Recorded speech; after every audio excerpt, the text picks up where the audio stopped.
सम्मानित साथियों, आप सभी को सादर प्रणाम। बड़े ही दुख और अफसोस की बात है कि जहां देश को स्वतंत्र हुए लगभग 80 वर्ष होने जा रहे हैं और भारतीय संविधान के द्वारा देश के प्रत्येक नागरिक को कुछ मौलिक अधिकार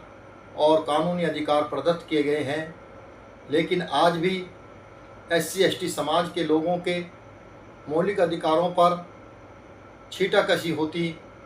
दिखाई देती है, जिसका एक ताज़ा प्रकरण उड़ीसा का वर्तमान में है कि जहां SC/ST के लोगों की भूमि का अधिग्रहण कर कॉरपोरेट जगत को दी जा रही थी, जिस पर उन किसानों ने अपने विरोध स्वरूप प्रदर्शन किया और वहां के पुलिस प्रशासन ने उनको उठाकर बंद करने का कार्य किया और जेल भेजने का कार्य किया, जिस पर वहां की अदालत ने जमानत तो दे दी, लेकिन जमानत देते हुए अजीब शर्तें लगाई कि उन लोगों को प्रत्येक दिन थाने में जाकर थाने की सफाई करनी होगी। इससे उस जज की मानसिकता और योग्यता पर प्रश्न चिन्ह लगता है, क्योंकि ये सरासर उनके मौलिक अधिकारों का हनन है। वैसे तो माननीय CJI साहब ने स्वतः संज्ञान लिया है और देश की निचली अदालतों को और उच्च न्यायालयों को भी निर्देशित करने का कार्य किया है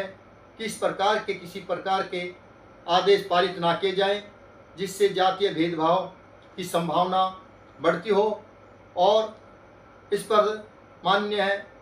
CJI साहब का हम धन्यवाद अदा करते हैं। लेकिन यदि उस जज की यह मानसिकता साबित करती है कि जहां कहा जाता है कि दलित लोगों की योग्यता पर प्रश्न किया जाता है, तो वहां मेरे विचार से उस जज की योग्यता पर प्रश्न उठता है कि उसको इस तरीके का टीका टिप्पणी नहीं करनी चाहिए थी। यदि कोई व्यक्ति अपराधी होता तो उसको दूसरे रूप में कहा जा सकता था कि आप कोई वृक्षारोपण करें या कुछ वृक्षों का सिंचित करें और दूसरे कोई रास्ते जिससे कि समाज की सेवा हो सके और उसको जो है अपने किए का पछतावा हो सके, ऐसी बातें की जा सकती थी। या